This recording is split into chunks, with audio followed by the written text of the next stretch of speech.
Boa noite a todos. Sejam muito bem-vindos, boa noite a quem está a seguir-nos no Instagram e no Facebook, a quem nos vê a partir do YouTube, a partir do canal Simão em Ação e das páginas ESB Naturopatia. É com muito gosto que aqui estou convosco para mais uma live. E hoje vamos falar sobre o que causa flatulência. Lembrem-se, por favor, de partilhar esta live com os vossos amigos, de fazer um gosto e de deixarem nos comentários sugestões para as próximas lives. Ok? Então, o que causa flatulência? Então, eu quero começar por vos dizer que flatulência é normal. Ainda que seja desagradável, é perfeitamente normal.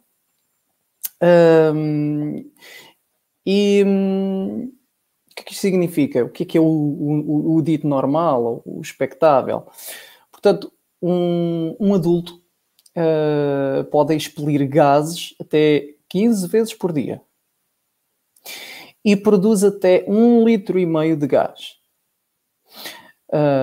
Isto agora com a questão dos combustíveis é capaz de valer a pena. Acontece que estas 15 vezes por dia, ou este 1,5 litro de gás, pode estar muito aumentado em algumas pessoas.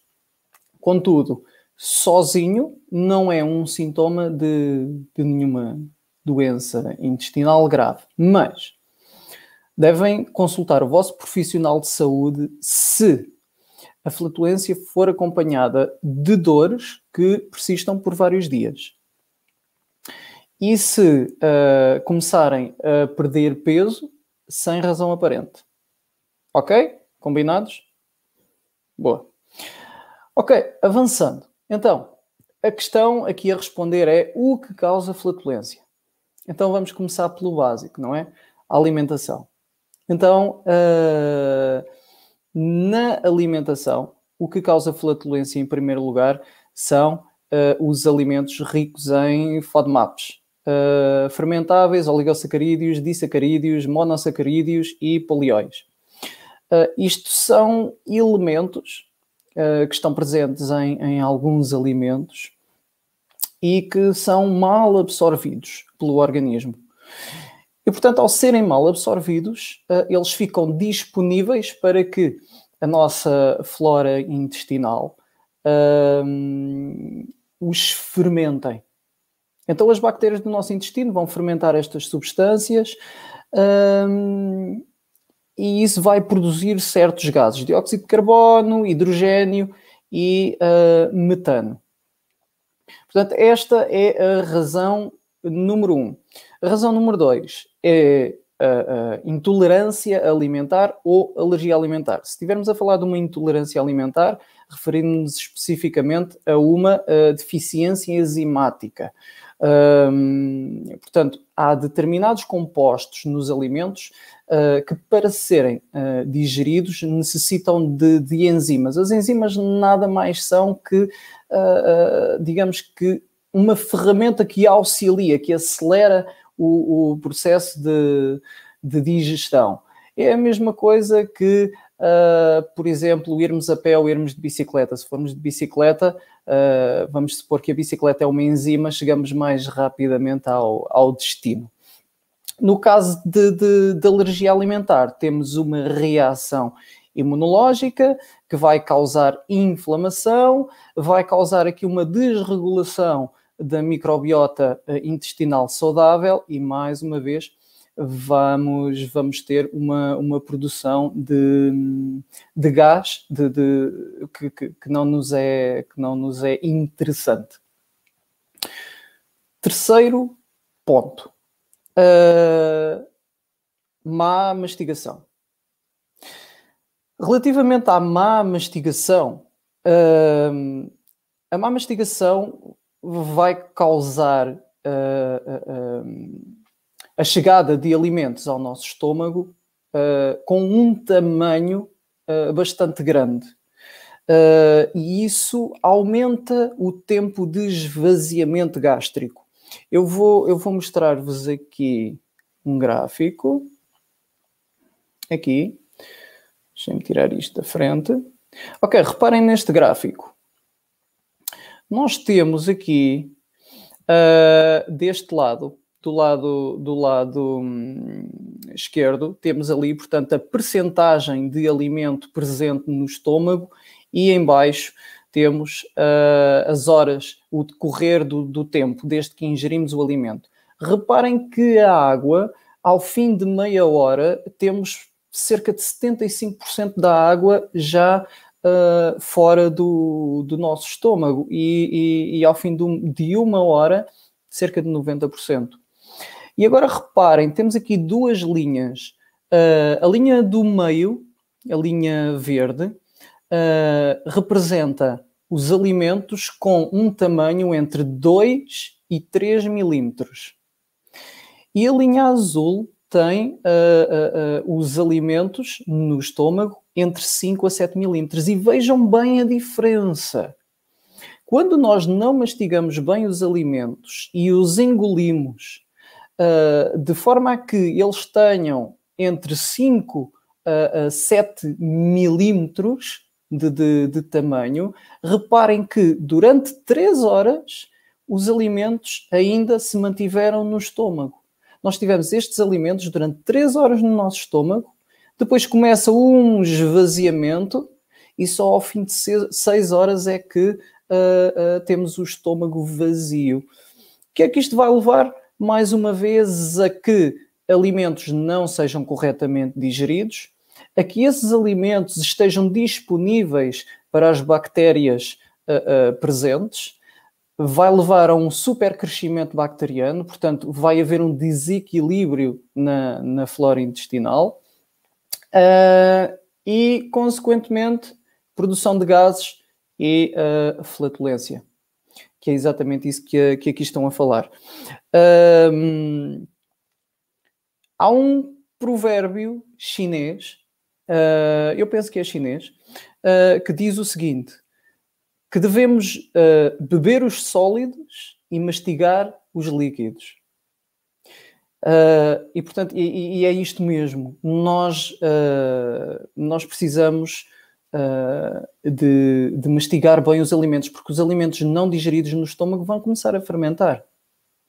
E agora lembrem-se, nós devemos mastigar uma vez por cada dente. Nós temos 32 dentes, portanto 32 vezes. Senão, eles perdem utilidade e vão cair. Ficam desempregados, é assim. Portanto, deem valor aos vossos dentes. Pousem os talheres, saboreiem a comida, mastiguem. Epá, não mastigam as 32 vezes, mastigam 15. Vocês se calhar só mastigam 4 a 5 vezes. Façam o teste. Verifiquem quantas vezes habitualmente vocês mastigam os alimentos antes de os engolir. Isso faz toda a diferença no tamanho das partículas que chegam ao estômago e que depois vão desencadear isto que aqui está mostrado no gráfico, que é uma persistência dos alimentos no estômago e que ainda assim não será possível de os digerir corretamente. Ora, retirando aqui este gráfico, já não é necessário. Outra situação que também tem a ver com a má mastigação é a má ensalivação dos alimentos. Porquê? Porque nós temos enzimas presentes na nossa saliva, como a amilase, a lipase, a ribonuclease e protease. E, portanto, se nós não mastigarmos corretamente, estas enzimas presentes na nossa saliva não têm tempo para atuar. Não tendo tempo para atuar, é mais um fator que contribui para a má digestão do alimento e a produção de gases. Ok?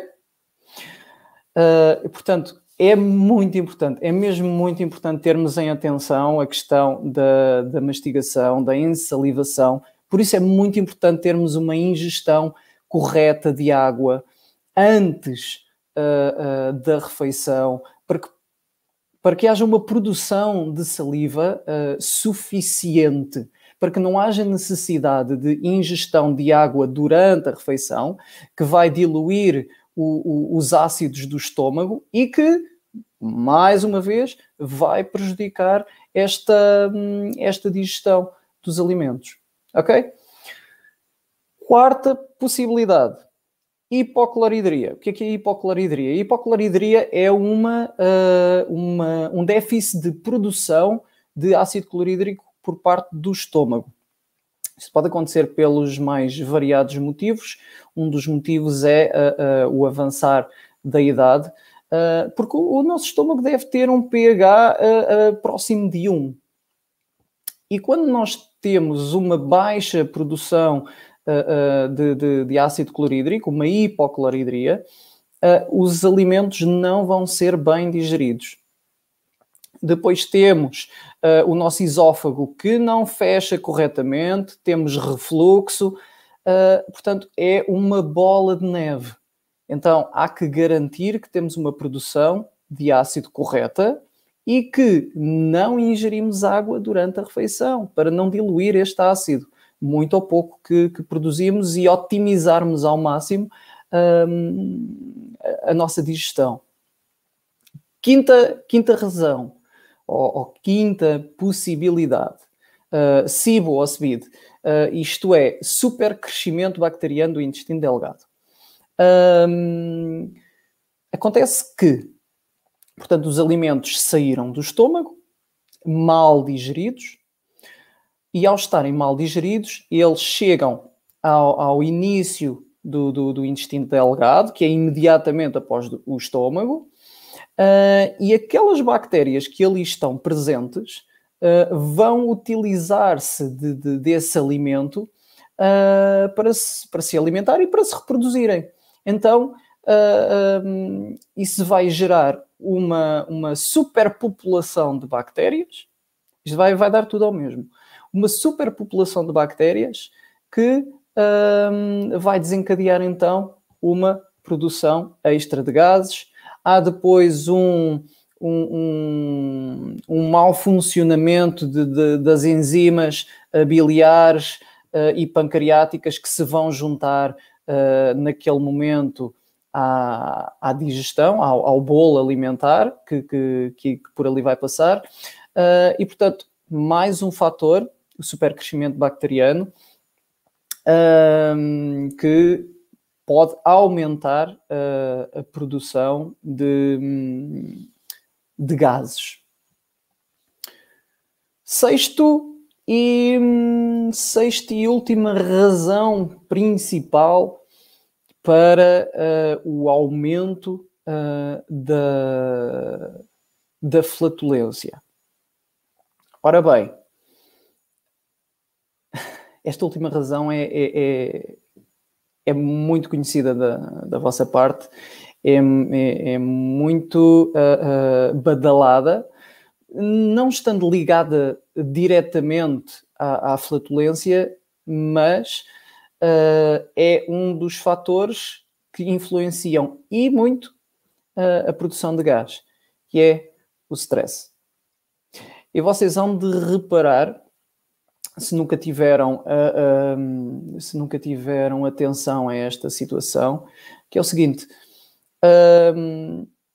quando vocês estão sobrecarregados de afazeres, quando estão com mais ansiedade, com mais stress, há uma desregulação intestinal.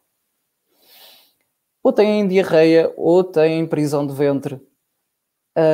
E tudo isto vai alterar o correto funcionamento do vosso trato digestivo e da flora bacteriana. Então, reparem, o nosso organismo está preparado para funcionar de forma orientada. Só que, e nós temos uma vantagem, claro, porque o nosso organismo tem uma capacidade de adaptação extraordinária. Isso não significa que, apesar dessa capacidade de adaptação, que não hajam alterações bioquímicas, metabólicas no nosso organismo e que levem a que o stress, não é? Que altere o funcionamento do sistema digestivo, altere os visitantes ou os habitantes, digamos assim, os habitantes naturais do nosso intestino, e que ao haver este desequilíbrio haja depois a alteração do funcionamento e um excesso na produção de gases e, portanto, um aumento da flatulência. Então, estes são os principais motivos que aumentam ou que causam flatulências. Estão praticamente sempre metidas, ou estão sempre metidas as bactérias ao barulho. Elas fazem parte, elas vivem em comunidade connosco. É uma parceria boa, muito interessante, mas quando temos um equilíbrio, quando há um desequilíbrio nesta população que habita o nosso intestino, depois temos o surgimento de doença, o surgimento de problemas intestinais mais ou menos graves e, neste caso, a flatulência. Meus amigos, espero que tenham gostado desta explicação, desta live. Deixem nos comentários o tema que gostavas que abordasse na próxima live. Deixa sugestões. O que gostavas que eu abordasse na próxima live? Partilha esta live com os teus amigos, com alguém que realmente tem este problema, que é mais ou menos desagradável. Subscreve as nossas páginas para que estejas sempre a par de tudo aquilo que de maravilhoso está por vir. Meus amigos, é um gosto imenso ter-vos aqui comigo. Um forte abraço e até à próxima. Tchau.